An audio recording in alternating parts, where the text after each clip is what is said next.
কিরে বন্ধু, কি হয়েছে? মন খারাপ করলি? কিছু হয়েছে না রে বন্ধু?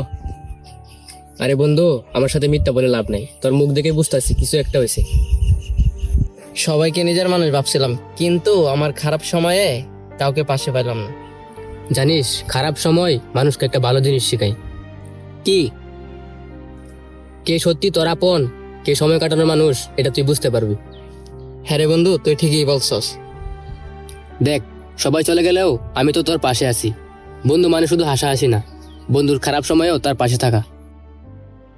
ধন্যবাদ বন্ধু, তোর কথাগুলো আজকে আমার খুব দরকার ছিল। আরে বন্ধুকে ধন্যবাদ দিতে হয় না। জীবনে অনেক মানুষ আসবে যাবে, কিন্তু যে মানুষটি তোমার খারাপ সময়ে তোমার পাশে থাকবে, সেই তোমার প্রকৃত বন্ধু। বন্ধুত্ব শুধু একটি সম্পর্ক নয়, এটি একটি বিশ্বাস।